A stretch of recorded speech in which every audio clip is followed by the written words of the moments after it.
Magandang gabi at maligayang pagdating sa Pampatulog Stories. May mga kwento na hindi kailangang pakinggan ng gising na gising. Mga kwentong sapat na ang marahang boses at tahimik na gabi. Kung pagod ang isip mo, kung magulo ang araw mo, kung gusto mo lang ng kapayapaan bago matulog, narito ka sa tamang lugar. Ngayong gabi, ikwento natin ang dahan-dahang pagbabago ni Aling Marites. Isang simpleng kwento ng barangay, ng mga salita, ng katahimikan, at ng pag-unawa. Hindi ito kwentong may sigawan. Wala ring mabibigat na eksena. Isa lang itong kwento na marahang dadaloy hanggang sa mapikit ang iyong mga mata. Kaya kung handa ka na, humiga ng maayos, ilagay ang cellphone sa tabi, at hayaan ang kwento ang maghatid sa iyo sa mahimbing na tulog. Simulan na natin. Sa bawat umaga sa kadilang barangay, may isang bagay na laging nauuna bago ang tilaok ng manok, at iyon ay ang boses ni Aling Marites.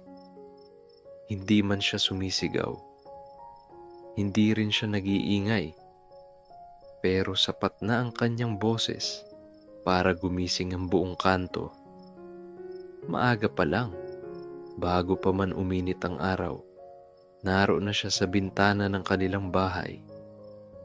May hawak na tasa ng kape, nakasandal sa kahoy na rehas, nakamasid sa daan. Tahimik pa ang paligid.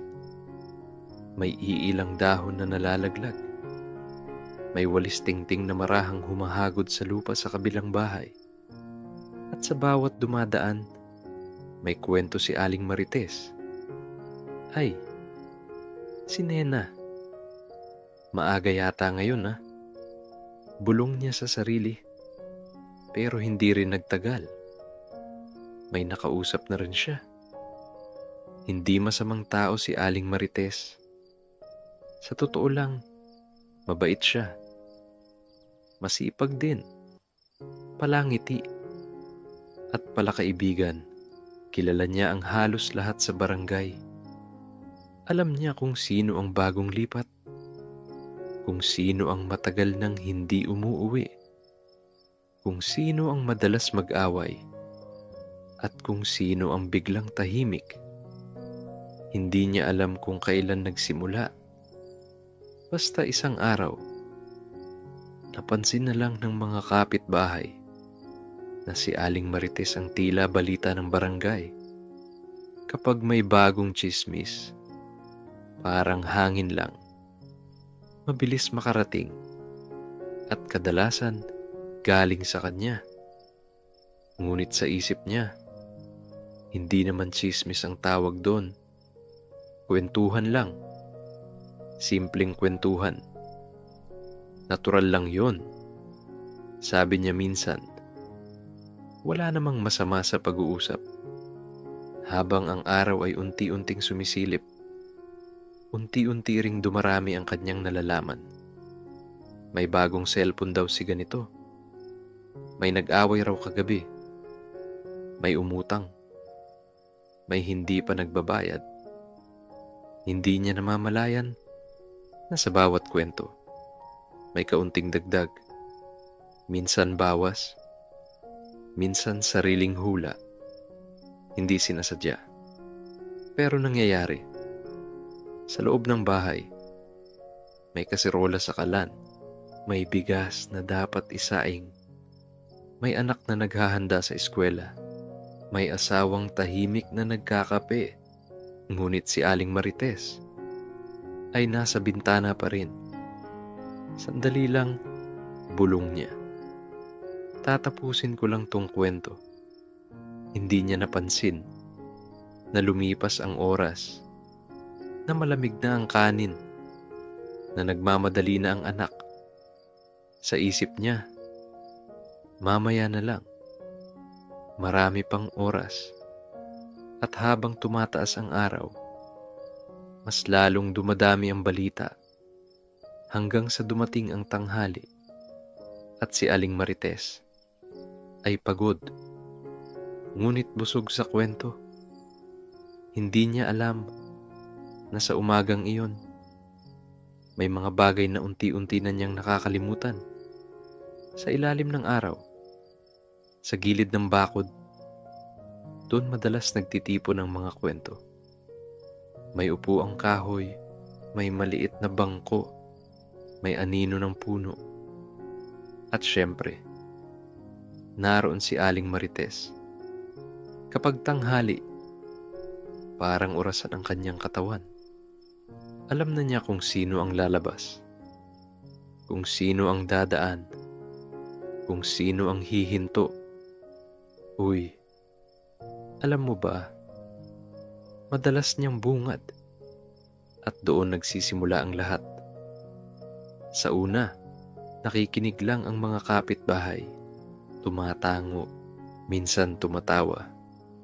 Pero habang tumatagal, may mga kwentong nagiging kakaiba. Ang simpleng usapan, nagiging mas makulay, mas mahaba, mas detalyado. May isang kapitbahay na minsang napailing. May isa namang biglang natahimik. Ganun ba talaga? Tanong ng isa.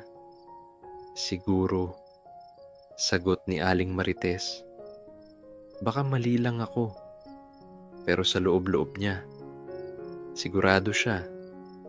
Kahit hindi, may mga pagkakataong may naririnig siyang bulungan. Hindi na tungkol sa iba, kundi tungkol na sa kanya. Ngunit pinipili niyang huwag pansinin. Sensitive lang sila. Sabi niya sa sarili, hindi lang sanay sa kwentuhan. Habang ang araw ay tumitindi, si Aling Marites ay tila mas sumisigla. Ngunit sa kabilang bahay, may batang naghihintay ng ulam. May asawang nagtataka kung bakit tahimik ang kusina. Hindi niya napapansin na mas madalas na siyang wala sa bahay kaysa nasa loob. Minsan, may kapitbahay na umiwas. May hindi na sumasagot. May biglang nagpanggap na may ginagawa. Baka nagmamadali lang, sabi niya. Kahit may kurot sa dibdib. At sa bawat kwento, may nadadagdag. Hindi dahil masama ang intensyon, kundi dahil sanay na siyang magkwento. Hanggang isang hapon, may kwentong bumalik sa kanya. Mas malala, mas masakit. At doon, sandali siyang natahimik. Ngunit saglit lang. Ngumiti ulit siya at nagbiro. Tsismis lang yun. Ngunit sa ilalim ng araw, sa gilid ng bakod, may mga mata nang nagmamasid at may mga pusong unti-unting napapagod. Hindi niya alam na ang simpleng kwentuhan ay may kapalit. At habang papalubog ang araw, unti-unti ring humahaba ang anino. Kasama ang mga bagay na hindi niya pa kayang harapin. Pag-uwi ni Aling Marites sa bahay, tila may kakaibang katahimikan ang sumalubong sa kanya.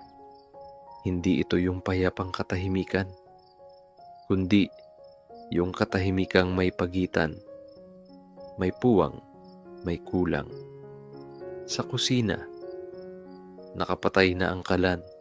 Ang kaldero ay nasa gilid. Ang kanin, malamig na. Hindi pa rin masama ang lasa, pero hindi na mainit, hindi na sariwa. Sa mesa, may bakanting upuan. Ang asawa niya ay nasa sala. Nakaupo.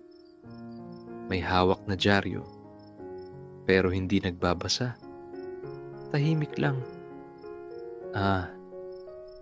Nandito ka na pala, sabi ni Aling Marites. May ngiting pilit. parang walang napansin. Hmm. Ang sagot ng asawa, hindi galit, pero hindi rin masaya.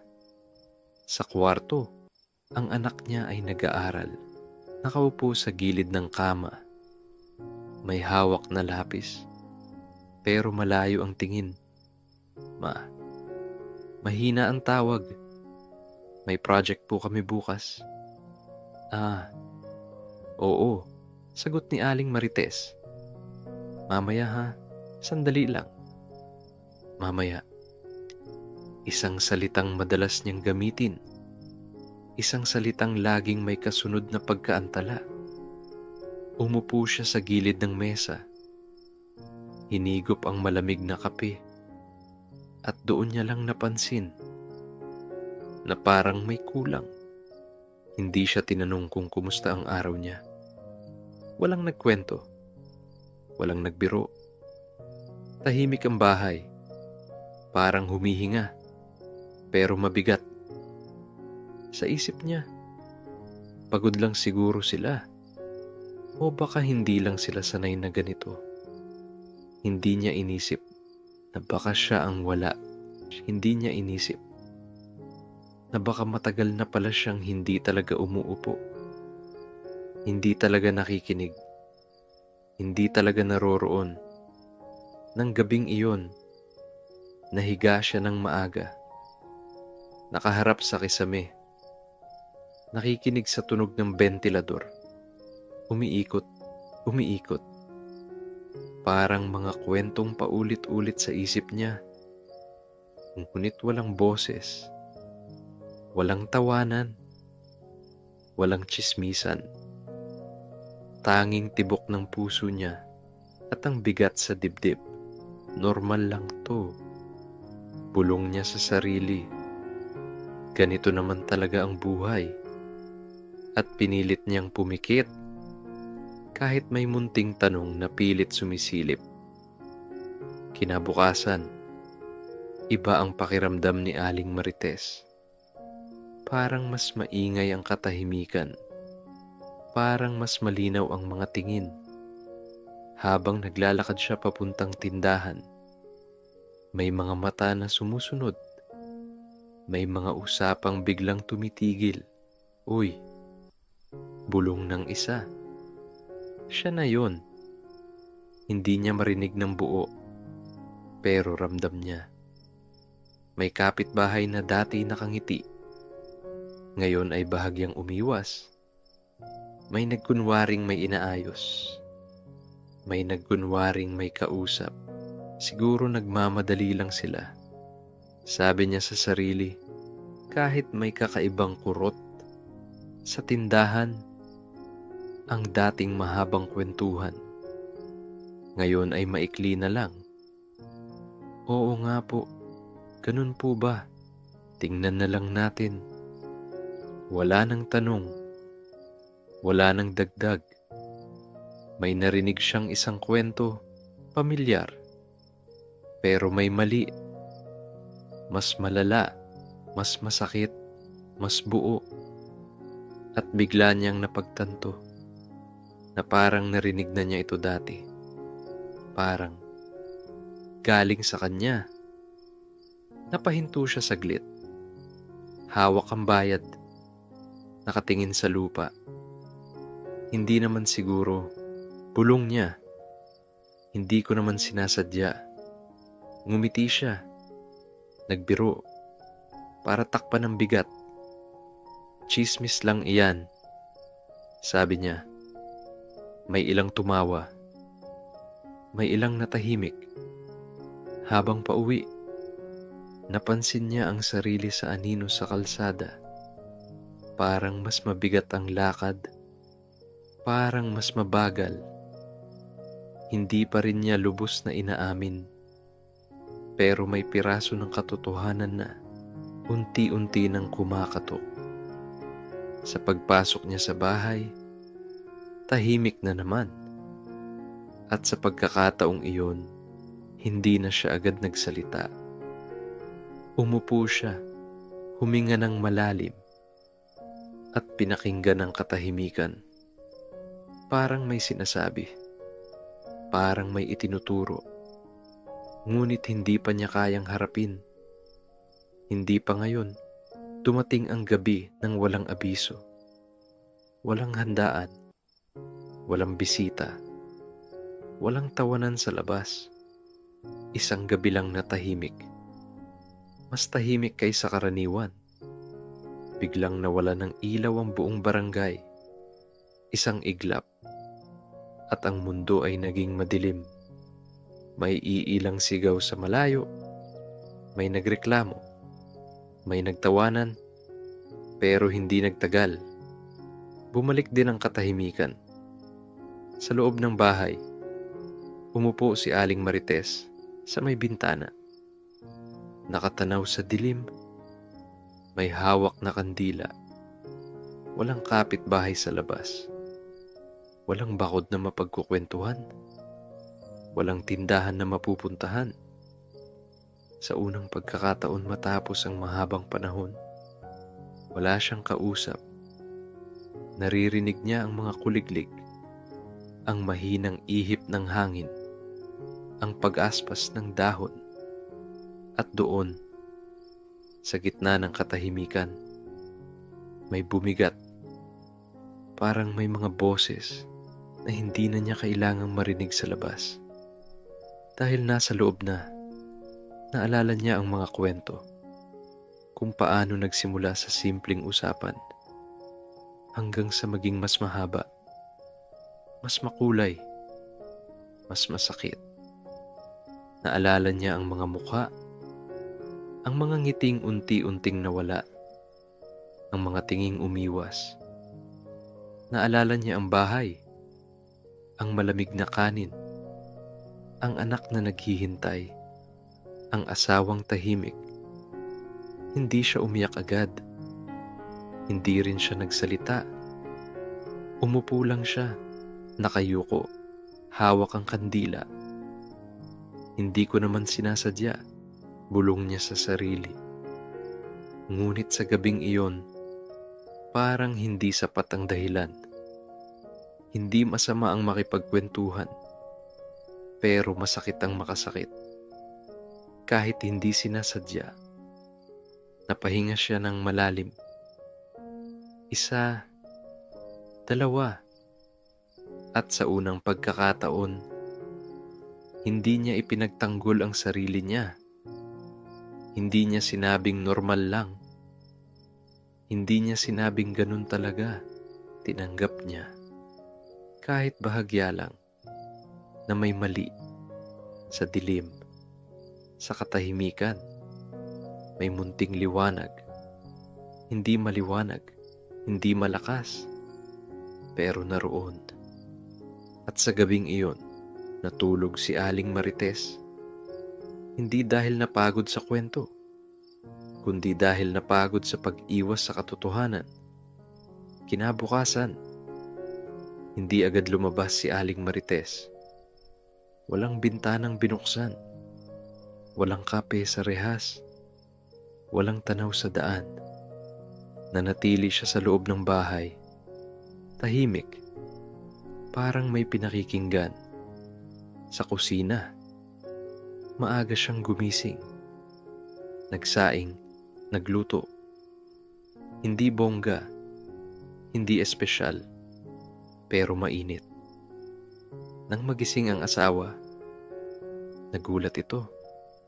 Maaga ka ngayon ah, sabi nito. Ngumiti lang si Aling Marites. Mahina, totoo. Sa anak niya. Tinulungan niya sa gamit. Nakinig. Hindi nagmadali. Walang mahabang paliwanag. Walang sermon. Gawa lang.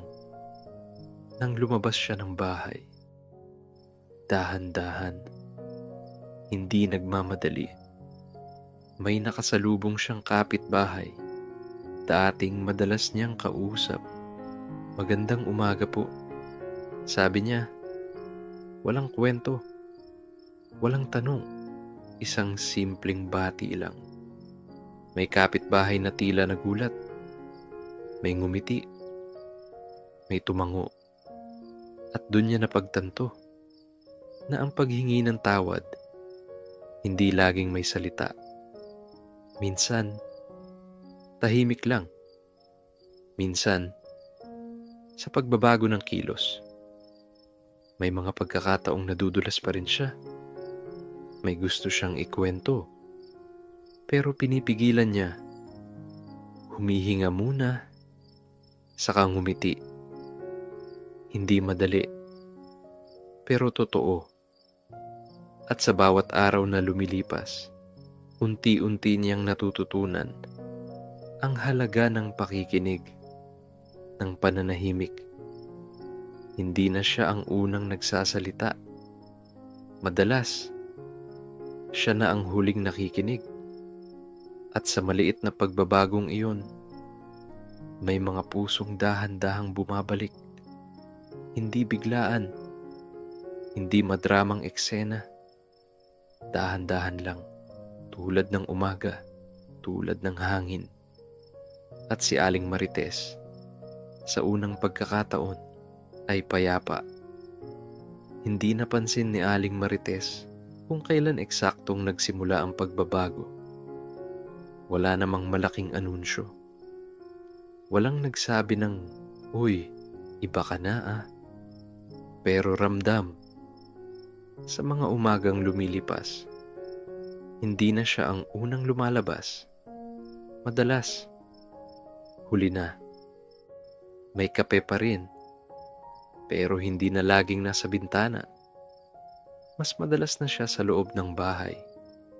Naglilinis, naghahanda, nakikinig. Kapag may lumapit na kapitbahay, hindi na agad siya nagtatanong. Hindi na agad may hinala. "Nandito lang po ako kung kailangan." Iyon na lang ang madalas niyang sabihin. May mga kwentong gustong lumabas, mga tanong na sanay na siyang itanong. Pero humihinto siya, humihinga, at pinipiling manahimik. Sa una, mahirap. Parang may kulang. Parang may hinahanap. Ngunit kapalit noon ay kakaibang gaan. May kapitbahay na biglang lumapit.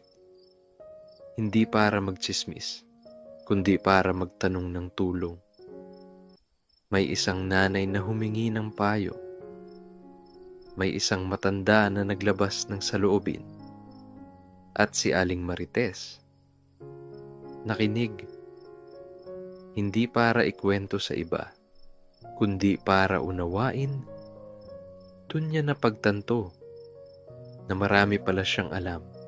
Hindi para ikalat, kundi para itama. Dati, ang alam niya ay balita. Ngayon, ang hawak niya ay tiwala. May mga pagkakataong may biro pa rin, may munting tawa. Pero hindi na iyon ang sentro. Unti-unti, napansin ng barangay. Hindi malakas, hindi madramang eksena.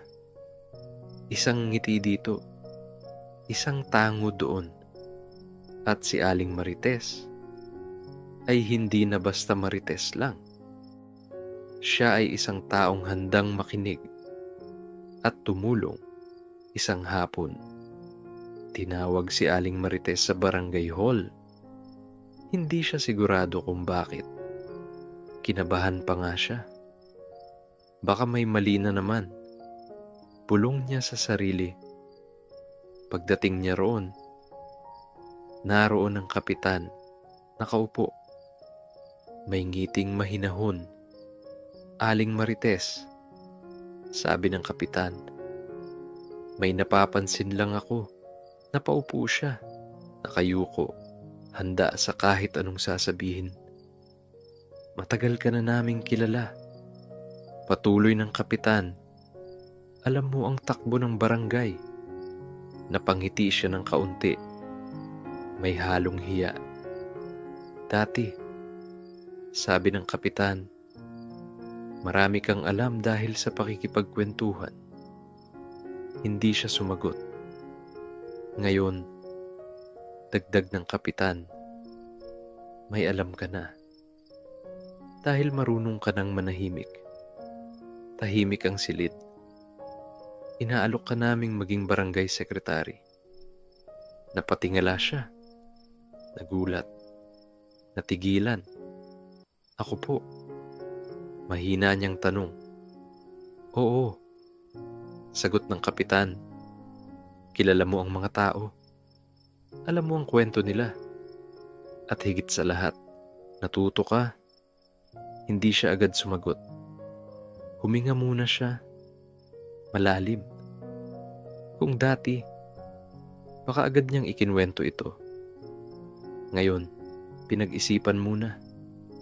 Kung makakatulong po, sabi niya sa wakas, susubukan ko. Ngumiti ang kapitan. At sa paglabas niya ng barangay hall, ang araw ay banayad, hindi mainit. Hindi rin malamig, parang sakto. At si Aling Marites ay may bagong papel, hindi bilang tagapagbalita, kundi bilang tagapaglingkod. Hindi naman bigla ang pagbabago sa loob ng bahay. Walang malakas na tawanan agad. Walang eksenang parang sa pelikula. Dahan-dahan lang, tulad ng pagliwanag ng umaga. Mas madalas na ngayong sabay-sabay kumain ng pamilya. Hindi palaging kumpleto, pero mas madalas kaysa dati. Si Aling Marites ay natutong umupo. Hindi para magsalita, kundi para makinig. Sa hapagkainan, may mga simpleng tanong. Kumusta ang araw mo? Kumain ka ba ng maayos? Mga tanong na dati nalilimutan, ngayon ay inaalala. Ang asawa niya, mas madalas nang humiti. Hindi malaki ang ngiti, pero sapat. Ang anak niya, mas bukas nang magkwento. Hindi dahil pinipilit, kundi dahil ramdam ang presensya. May mga gabing tahimik lang sila. Walang kwento, walang cellphone. Tahimik, pero hindi na mabigat. Parang sapat na ang magkasama. May mga pagkakataong nadudulas pa rin si Aling Marites. May gustong ikwento tungkol sa iba. Ngunit humihinto siya, tumingin sa pamilya, at pinipiling manahimik. At doon niya napagtanto na mas mahalaga pala ang mga kwentong nasa harap niya kaysa sa mga kwentong nasa labas. Isang gabi, habang umuulan sa labas, sabay-sabay silang nakinig sa tunog ng patak ng ulan. Walang nagsalita, at sa katahimikang iyon, may init, may buo, at si Aling Marites nakangiti, tahimik, kontento. Sa bawat barangay, may isang kwento. At sa kwentong ito, si Aling Marites ay hindi kontrabida, hindi rin bida. Isa lang siyang tao na natutong makinig. Hindi masama ang makipagkwentuhan. Hindi rin masama ang makialam kung may malasakit. Ngunit may hangganan ang bawat salita at may bigat ang bawat kwento. Minsan, ang katahimikan ay hindi kawalan, kundi pahinga. Pahinga sa ingay, pahinga sa panghuhusga, pahinga sa pagkukulang. Sa katahimikan, doon natin naririnig ang sarili. At sa pakikinig, doon nagsisimula ang pagbabago. Si Aling Marites ay nagbago, hindi dahil pinilit, kundi dahil natauhan. At sa dahan-dahang pagbabago, natutunan niyang ang tunay na kwento ay hindi laging sinasabi. Minsan, nararamdaman At sa gabing tahimik, sa bahay na payapa, sa pusong kontento, mahimbing siyang nakatulog. At sa pagtatapos ng kwento, naway dala mo ang katahimikan kung nagustuhan mo ang ganitong uri ng kwento. Mga kwentong banayad, payapa, at pampatulog, maaari kang mag-subscribe sa channel na ito para mas marami pang kwentong sasamahan ka tuwing gabi. Isang simpleng kwento, bawat gabi, para sa isang payapang pahinga.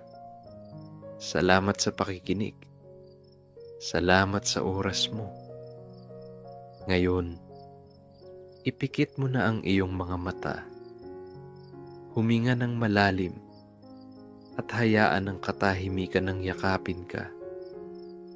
Magandang gabi at sa susunod ulit na kwento.